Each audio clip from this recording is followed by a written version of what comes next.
Hello, everybody. Ignatius L. Jackson, CPA here. Today's topic, we're live on X, YouTube, and Rumble, and Instagram. Okay. My people on Instagram, if you're looking to see the content that I'm sharing on the screen, go ahead and go over to one of those other channels, Rumble, X, or YouTube, and it's Ignatius CPA is how you can find me, at Ignatius CPA. All right. Wanted to let everybody know before we get started on today's topic, we do have two workshops coming up. One is tomorrow night from 6 to 7 p.m. on May the 14th of 2025.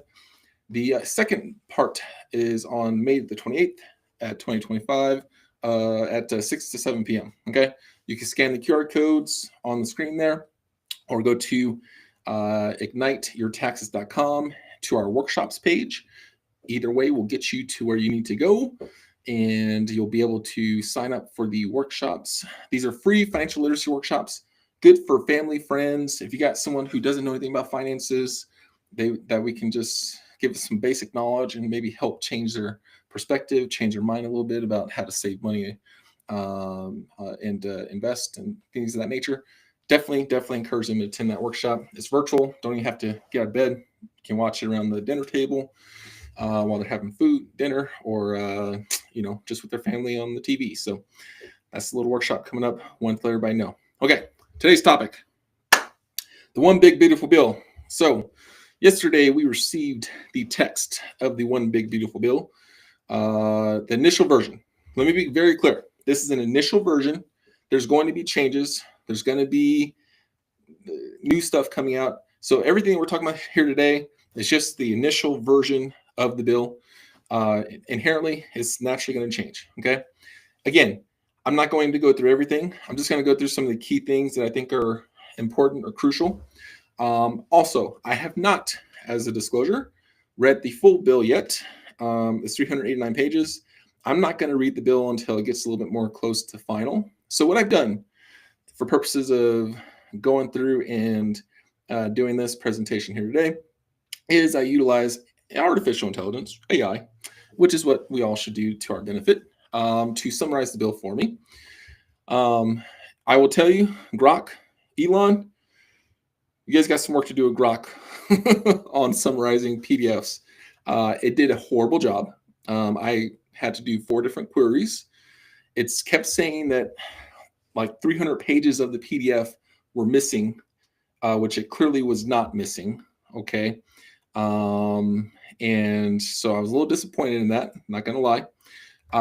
So hopefully, Elon, you guys can get that working better, because I was a little irritated by that. All right. But eventually I converted it to Word, and it gave us a pretty good summary. And that's what we're going to go through here today. I'm going to share the summary from Grok on the screen here. So you can kind of see some of the text as well. I also have a copy of the bill up, so if there's certain provisions that we want to go and look through a little bit further, you can go and check that out. We'll go ahead and leave the link to the bill in the comments after we get done with this live video.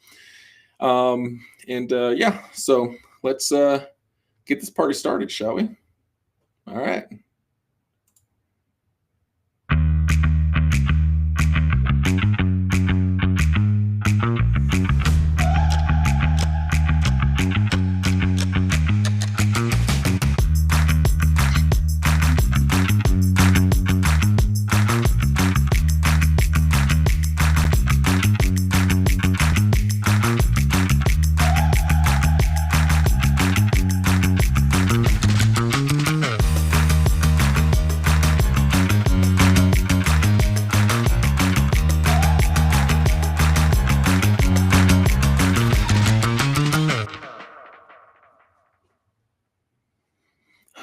All right. So we got a cool little new intro video there.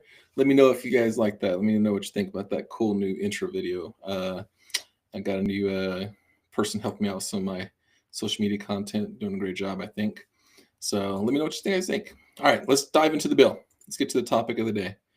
Okay, go ahead and share my screen here. Okay, so here we go. Here's the Word doc that I told you that I ended up having to export the PDF to. And then ask Grok to summarize it section by section. Here's what it came up with. Okay. So Obviously, we're extending the tax cuts. Okay, that happened in 2017 with the Tax Cuts and Jobs Act. It's going to go ahead and adjust the inflation calculations for the 35 and 37% tax brackets, but it did not include a new tax bracket, which there was some scuttlebutt about that going around the media and everywhere. Whether or not they were going to add a new rate of 39.6% for people who made over like $2.5 million or something like that. It did not make it into this version of the bill. Doesn't mean it can't still make it in there, but as of right now, not in this version of the bill. Okay. It's going to increase this version of the bill would increase the standard deduction and temporarily enhance the standard deduction. Okay. As you can see here, it's going to increase it for 25 to 28 by $1,500 for a married couple or $1,000 for other people. Okay. And it's going to be permanent. That increased standard deduction will be permanent based on this new bill. And important to note, anytime you say permanent, it only means it's permanent until a new session of Congress decides they want to change something. But again, in order to achieve that, so obviously the only people who would really change this would be the Democrats if they got full control of the House, Senate, and the White House at some point in the future. So depending on whether that happens or not, would kind of determine some of this stuff. So, but never know. I mean, we might get some Democrats to vote for this. Who knows? We'll see. All right. So that's that for the standard deduction. It's going to terminate the personal exemptions. So if you recall, it's been so long, but if you recall, before 2018, you used to get a personal exemption for each person on the return, plus a standard deduction for for the taxpayers on the return. So whether that's husband and wife, or if it was a single person on the return, etc. So what they did is they got rid of the exemptions and increased standard deduction. Okay. And so they're getting rid of all the extensions permanently. So those are gone, just like they are today, basically. Okay. This is an important one. Increased child tax credit and temporary enhancement of the child tax credit. Okay. So it's going to extend the $2,000 child tax credit permanently, and it's going to inflation adjust it. I've never understood why the child tax credit was not inflation adjusted. So I'm glad they're going to inflation adjust it this time. So it's not just going to be a flat 2,000 for every single year. It's going to increase each year going forward. And from 2025 to 2028, it's going to be $2,500 per child. Okay. So that's a cool change that's in here. I think pretty much everybody that has children would appreciate that, especially lower income people who have children. Okay. Next here we got the extension of the QBI deduction. Okay, so QBI deduction, quick qualified business income, is for small business owners, whether you have a sole proprietorship, partnership, or S corporation. So basically pass-through entities and sole proprietorships, they got the QBI deduction, which is qualified business income. Okay, that is increasing. This was a surprise, I think, to some people, from 20% to 23%. Okay, so they're increasing that QBI deduction from 20% to 23% in this version of the bill. Again, who knows if that's going to stay in there or not, but as of right now, that's a pretty cool perk and benefit for business owners. The taxable income limitations and some of the provisions of the QBI are also changing. I'm not going to get into those details right now, but just important to know that some of those could be changing as well. So once we get a little closer to the end, I'll kind of go into more details on some of this stuff. But as of right now, that's one important item there. Okay. This is important as well. Increased estate tax and gift tax exemption. Okay. So we got $15 million. The threshold goes up to per person. Okay. So if you're married, that'd be double. So 30 million. And again, we're inflation adjusting this. This was already inflation adjusted, so that's fine. But thankfully, it continues to be inflation adjusted. And thankfully, it doesn't get cut in half, which is what would likely happen if this bill does not pass. Okay. Extension of the increased alternative minimum tax. Most people don't really have to pay AMT, so I'm not going to go into that any further. Qualified residence interest. Not really a big deal. Let's see what else we got in here. Termination of, actually, let me go back to that. So qualified residence interest is essentially for your principal residence, right? What that essentially means is the limitation on interest for a personal residence is going to be permanent. So it was limited to $750,000 of a loan value that you can take as a deduction for the interest on your tax return. That's going to continue to stay. Okay. And as of right now, I don't believe it's going to be inflation adjusted, but who knows if that makes into the final bill or not. So let's see here. Itemized deductions for miscellaneous itemized deductions, those will be gone permanently. Okay. So if you recall, that's stuff like taking a deduction for your home office, for your W-2 job, if you work from home, taking deductions for other job-related costs for W-2 jobs that you weren't able to get reimbursed for. You're still not going to be able to do those, unfortunately, after this bill passes, based on the current language in here. Okay. And that's going to be gone forever. It's not even temporary anymore. Okay. Some states still allow the miscellaneous itemized deduction, but most people are not going to be able to take advantage of that. Okay. Limitation on tax benefit of itemized deductions. So it looks like they're going to add this new provision in here, or reinstate it, I guess, in relation to the higher tax brackets, limiting how much of a benefit they get from itemized deductions. So that should be interesting to see how that all works out. Just so people know that if you're in that top bracket, you could be impacted by that. Okay. They are permanently eliminating the ability to deduct moving expenses. So only time you can deduct those now is if you're in the military and you have to move based on orders. That's going to remain the same, it seems like, based on the draft of this bill. So that's not going to change at all. All right. They're going to extend the limitation on wagering losses. So right now you can only deduct wagering losses up to your wagering winnings. And that is an itemized deduction. Okay. So if you don't itemize, then you don't get to take those losses against your winnings. Okay. We got some stuff in here on able accounts. It's not very common, so I won't go through those. But if you're interested in that, you can go ahead and read these sections that you see on the screen here for able accounts. Okay. What else we got in here? Dun, dun, dun, dun, dun. No tax on tips. Okay, so here's some of the new stuff that Trump was talking about on the campaign trail. Okay, so we got no tax on tips. So what they're going to do for this, based on the draft of this bill, is they're going to exclude tips from certain income. Okay, it's going to be a deduction on the tax return. So I believe it's still going to show up on your W-2. We'll have to read a little bit further into this, figure out how exactly all this is going to work. But I believe the income still shows up on your W-2, but you end up receiving a deduction for the tip amount on your W-2 or on your tax return, your 1040 tax return. So the 1040 returns for people who receive tip income and overtime, etc., may become a little more complicated. We might have those people may have to work with a professional to get these things done in the future based on some of this stuff. But a couple things to note: it's not permanent, it's not forever. It's only got a 3-year life on it. So 26, 27, and 28. Oh, excuse me. Nope. 4-year life. 25, 26, 27, and 28. Okay. So that one's got a short 4-year life on it. Okay. For no taxes on tips. So it's going to be interesting to see how that all shakes out. I'm glad to see that they had specific exclusions in here for specified service businesses, which is like lawyers, accountants, doctors, that kind of thing, right? Highly compensated employees, or other negotiated amounts that people are trying to get, right?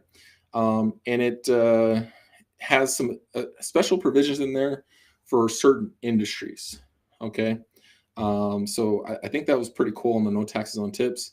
We'll try to dive into these three or these new provisions a little bit further on probably a separate video. This video I'm going to do just kind of a high level summary of everything, but we'll try to dive into how they're planning on tackling these few provisions here that are new in a future video. Okay.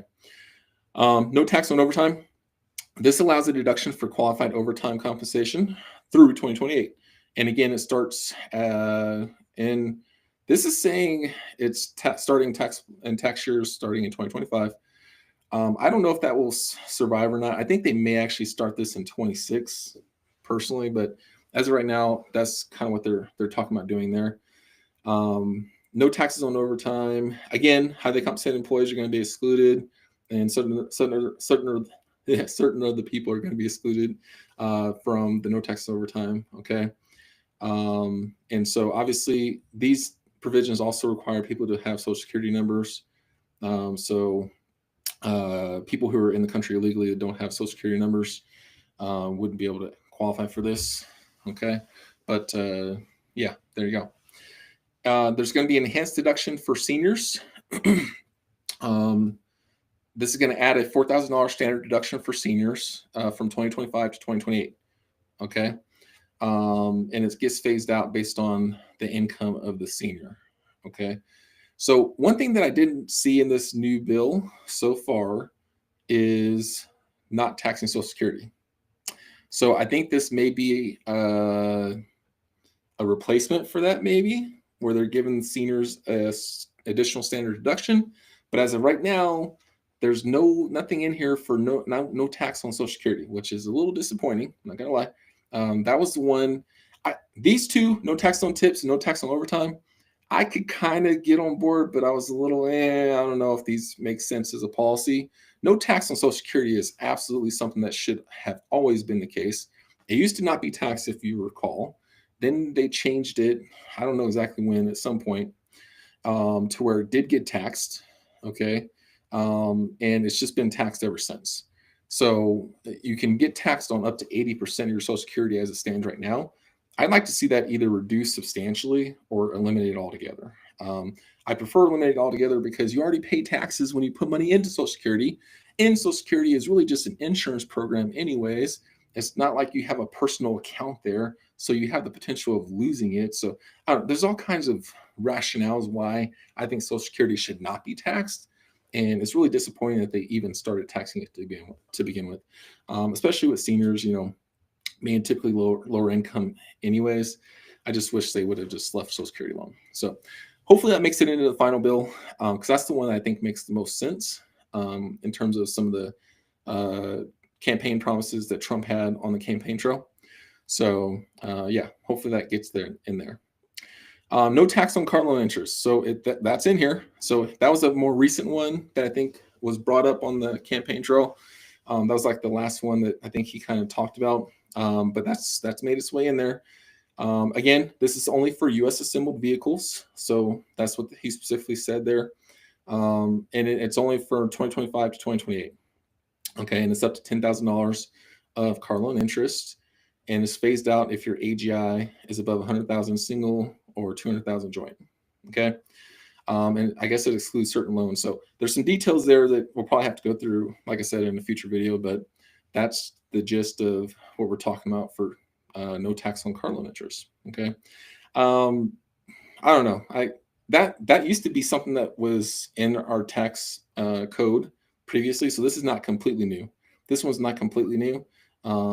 So bringing it back, I think, makes sense to a certain extent, especially if it's for U.S. assembled vehicles. Note that it doesn't have to be 100% made in the U.S. Note. So most vehicles are not 100%. Actually, there's no vehicle that's 100% made in the USA. Most of the parts for most vehicles are coming from foreign countries, whether that's China, India, Vietnam, wherever, right? Mostly it's China, I believe. So that's an interesting one on that one. They purposely said U.S. assembled vehicles, which means places like, or companies like Tesla, which have their vehicles 100% assembled in the U.S. You can qualify for interest deductions on those.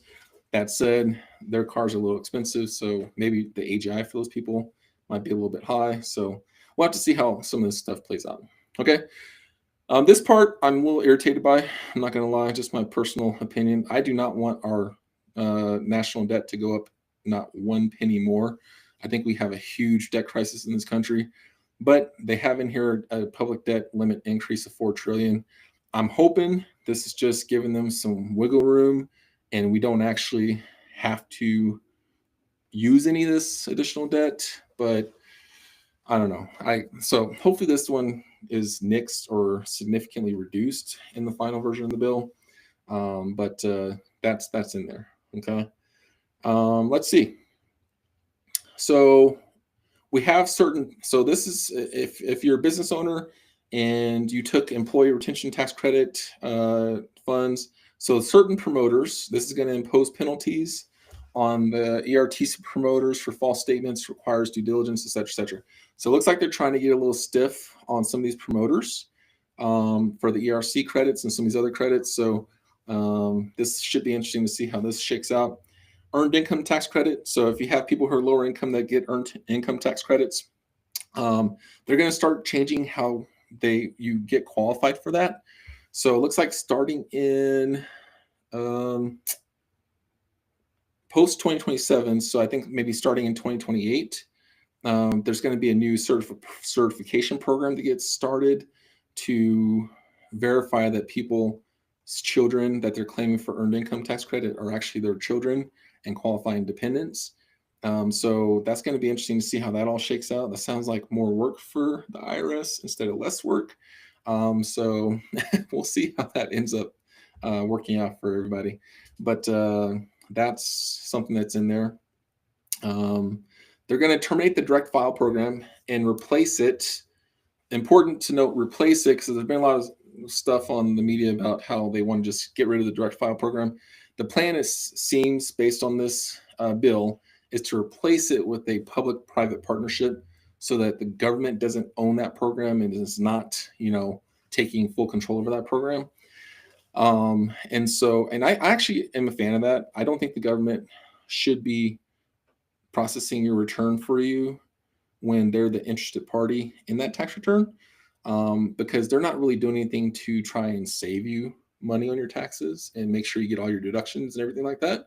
So I actually believe a public-private partnership probably makes more sense for free tax filing. Obviously, they've tried to do this before, but hopefully they can kind of get it right this time.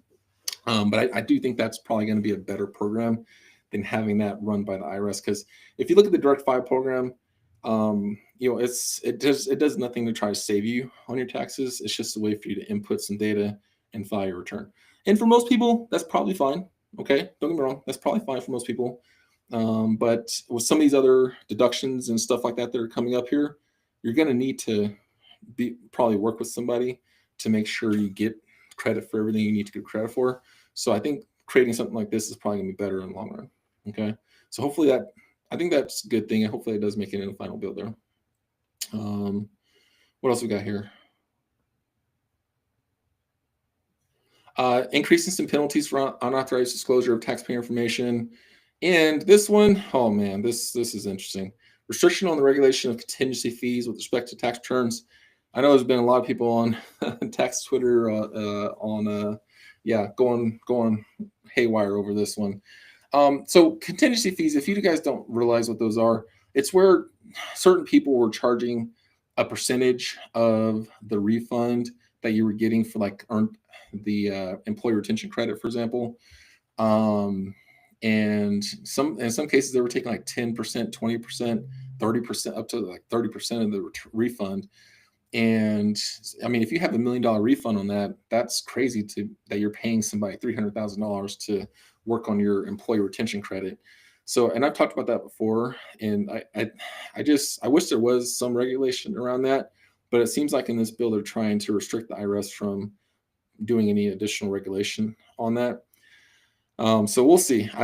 This one I think is going to be fought by a lot of people in the tax profession to try to get this out of here, I think, but we'll see what happens there. Okay. All right. Now, I also worked with, or I went ahead and got a summary from another local tax professional here in Arizona that I think does some good stuff and some helpful stuff. So I'm not going to share it because it's not my work. But I am going to kind of go through some things that he noted in his summary on here as well. So,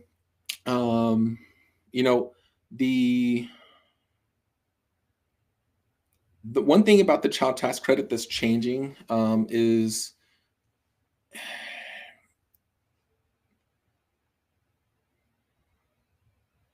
me just make sure I'm getting this right. So there was supposed to be an enhancement of the refundable amount of the credit. I don't, it wasn't exactly stated in here. So there's some sort of change in regards to the refundable amount of the child tax credit as well going forward. So I think it's temporarily for those increased credit amounts. So that should be something interesting that will happen there. Um, So the limitation on state and local taxes under section, I'm not going to say the section. You guys don't care about that. The increase in the deduction under state and local taxes. So this is for people in high income states, New York, California, etc. Right, where if you made or if you paid state taxes greater than $10,000, you received no benefit from it on your federal tax return. You used to get a full benefit of that as itemized deduction. Now it's only $10,000. So there's a lot of people that are upset about that. Um, I, I mean, I just some states I think just charge their citizens way too much, but I mean, it kind of is what it is. That's one of those things that they're using to pay for these overall tax cuts for everybody else. So I don't know. I just think that there's some arguments for both sides of this, but they're planning to, or at least in this bill, they're looking to increase it to $30,000. Okay, um, for the SALT deduction going forward. So we'll see if that makes it into the final bill or not. But as of right now, that's what they're kind of trying to do there is to increase that deduction to 30,000. There's some Republicans who have said that they will not sign off on this bill unless that provision gets removed entirely. So I think this is probably a way to try to compromise with them, which I think they're going to have. There's no way to entirely remove that provision. I don't think, but I think 30,000 for most people would take care of most of the middle class people. I think in some of those high tax states, but a lot of the high income earners would still miss out on some deductions there. Um, they're also getting if you have a small business entity, a pass-through entity, there was a special kind of um, loophole, I guess you could say. I don't really like that term, but it's probably the best way to describe it in the Tax Cuts and Jobs Act, where states were able to charge you your state taxes for business income at the business level, and you can take a tax deduction at the business level on your federal tax return to help get around this SALT limitation. Well, they're planning to remove that in this bill. That workaround, maybe workaround's better than loophole. There you go. So they're gonna probably eliminate that in this, which makes sense. I mean, if they're trying to stop you from getting it, why would you have a workaround for business owners? I'm okay with that. I think that makes sense.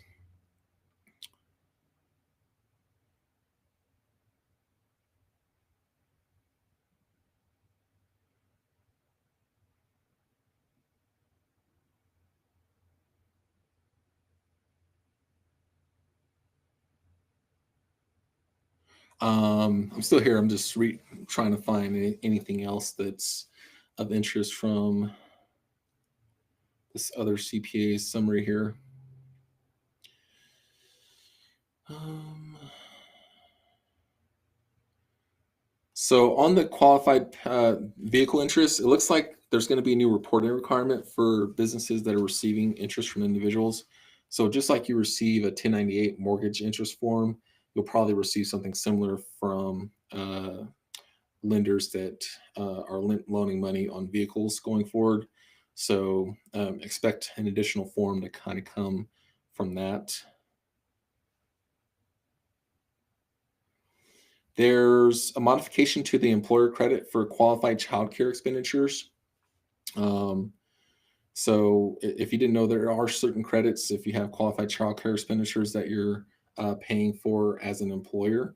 So that's something to maybe look into if you haven't looked into that before. It extends and enhances the paid family and medical leave credit under Section 45S. Okay.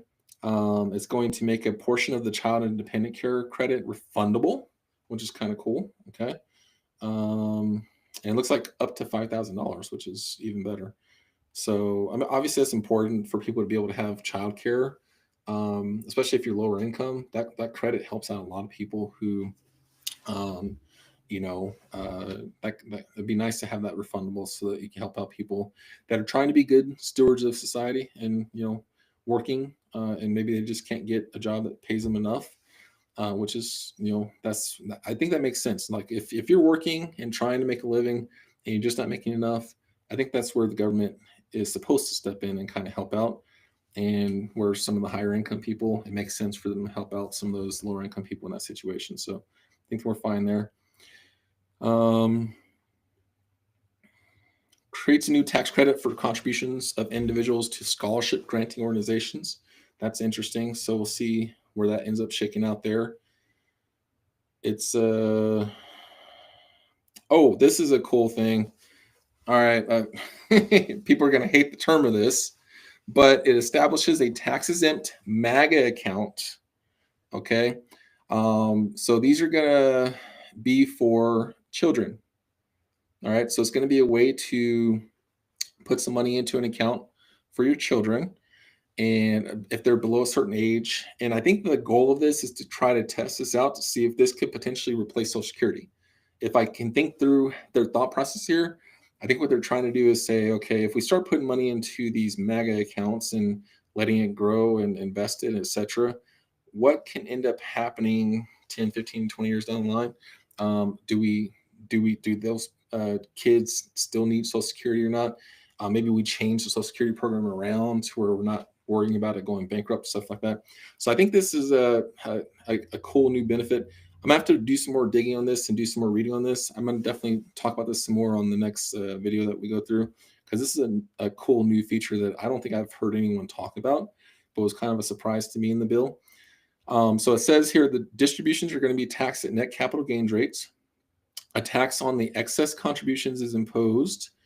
A disclosure of return information is allowed to facilitate contributions, and penalties are added for failure to file reports and improper claims, etc., etc. So there's some reporting requirements and some things here that you have to do to take advantage of that. But it looks like a cool new benefit there. Okay.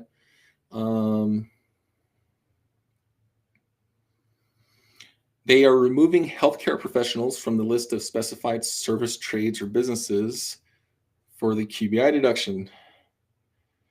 I'm a little jealous there. All right. I wish they removed accountants and CPAs from that list.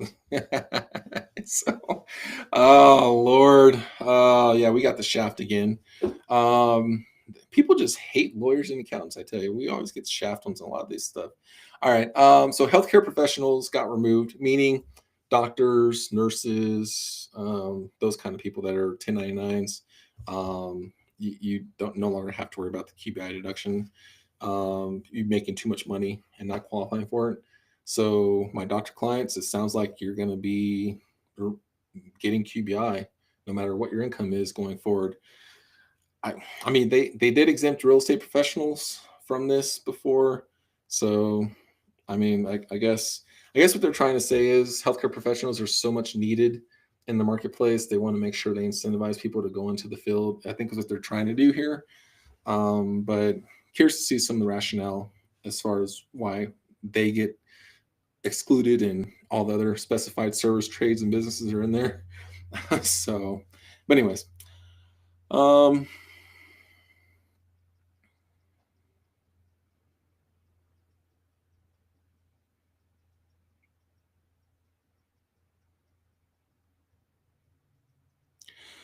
here's an interesting one. So we talk about HSAs all the time, okay? Health savings accounts. So it's going to allow certain bronze and catastrophic health plans that are offered through the exchanges to be treated as high deductible health plans and allow for health savings accounts. I think this is a phenomenal addition to this bill. I think it's fantastic that they're talking about increasing the availability of health savings accounts.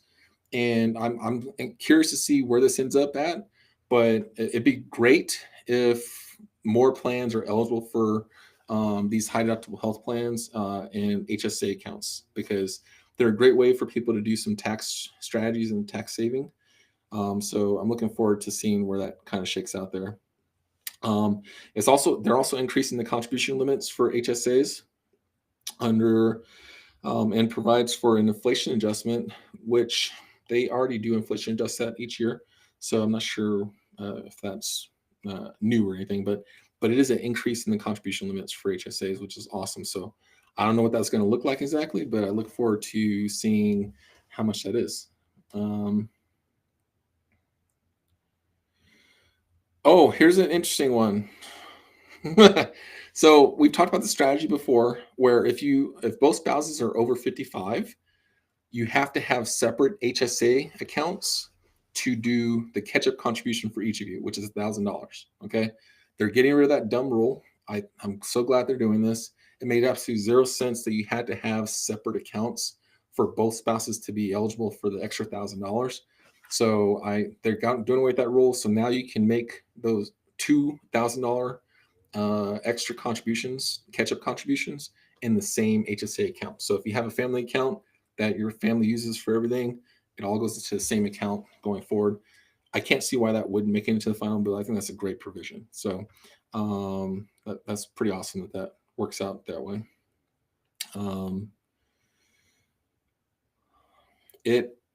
We're also expanding and allowing qualified HSA distributions from health flexible spending arrangements and health reimbursement arrangements to fund HSAs under Section 106E-2 or 106E2. Okay.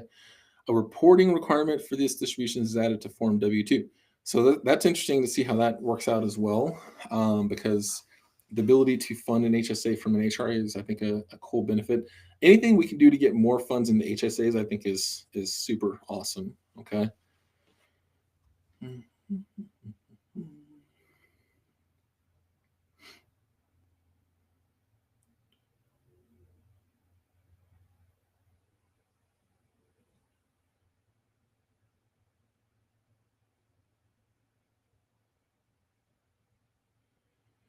All right, and it's extending the special depreciation allowance for bonus depreciation. It's going to allow 100% bonus depreciation starting this year, and it phases down after 2030. Okay, so it'd be 100% bonus through 2030 or through 2029, excuse me, and then it starts to phase down after that. It looks like is what the plan is for bonus depreciation. So that did make its way into this version of the bill. Hopefully that stays through the end.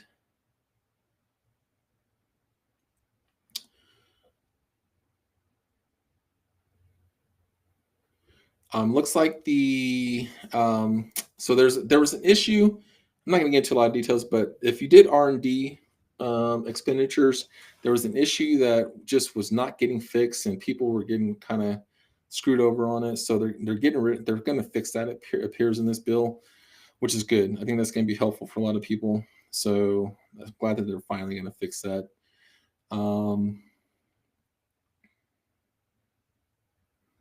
Qualified opportunity zones are going to get extended, it looks like. There's going to be a new deferral period that's going to be added to this bill. So we're going to get round 2 on the qualified opportunity zones.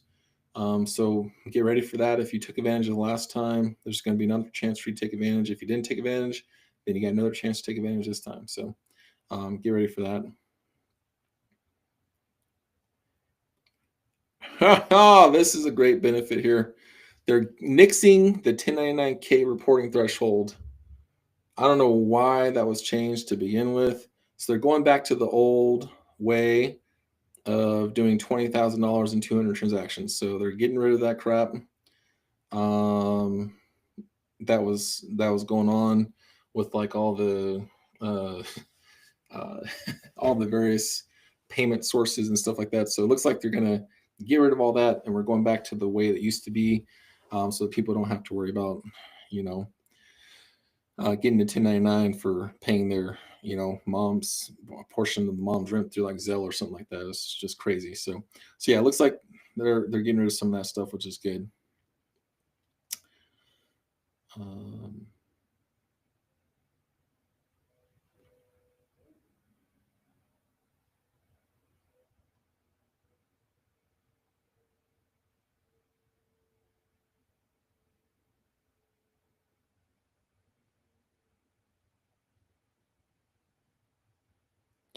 Let's see what else we got in here.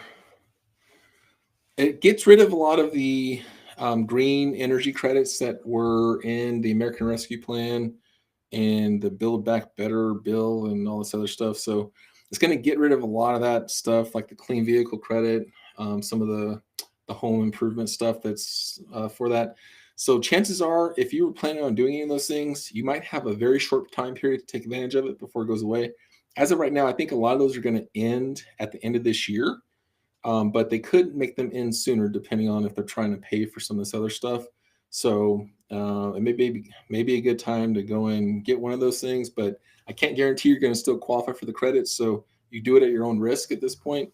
Chances are anything that you did prior to this draft of the bill coming out, you're going to be fine. Usually that kind of stuff they wouldn't eliminate retroactively. It's usually as of the date the bill came out that they would stop allowing it. So I'm not going to go through all those credits. Obviously, there's a lot of them out there. So go ahead and take a look at that and see if there's anything in there that's of interest to you there. Okay.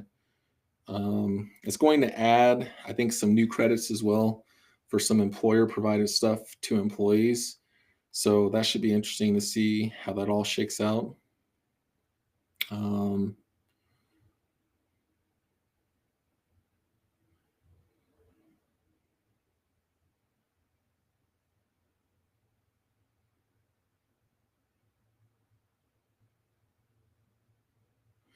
And it looks like they're extending the statute of limitations, which I think is the way that should have been. I mean, for the assessment of tax related to the employee retention credit to 10 years from the later of the original return due date or the date the ERC claim was filed. So what that means is if so the IRS came out with some stupid rule that I think was not going to fly if anyone actually took it to court, where they said they changed their position where if you got the ERC and you were past the statute of limitations to amend your prior year returns, then there was nothing the IRS could do about it, right? So what they tried to do was say, well, you can actually just include it on your current year return. I think that was bogus. It should have never been that way. So what they're doing is I think they're trying to make it to where they can go back and open up those prior years and allow you to amend those returns and you go ahead and pay that additional tax based on the prior year that it should have been in. So I think that's a good benefit of this, or if that's what this is trying to do, I think that's great that they're doing it that way. That makes a lot of sense.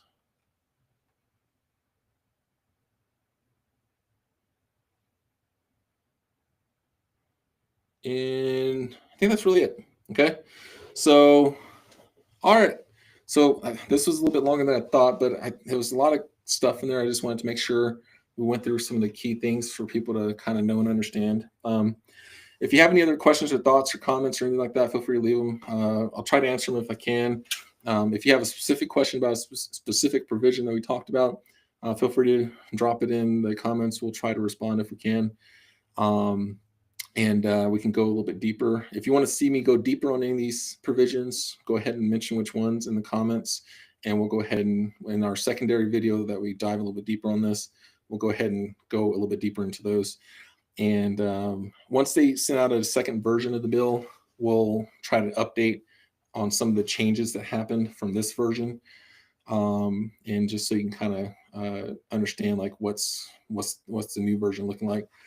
So once the House passes the version, then we'll definitely do a more thorough review and look at all that and do a video at that point, because now it's actually going to the Senate. And so the Senate could still change it, but usually when it is at that point where the House passed it, the Senate's not changing a lot of stuff. I mean, they'll change some of it, but maybe not quite a lot of stuff. So usually once it passes one of the houses, it's already kind of been looked at by the other house, and they've kind of said, yeah, we'll probably go with a lot of this stuff. So you might just see minor changes and corrections in there. So anyways, so thanks for tuning in today. If you have any other questions or anything like that, feel free to reach out, and we'll talk to you guys some more later. Peace.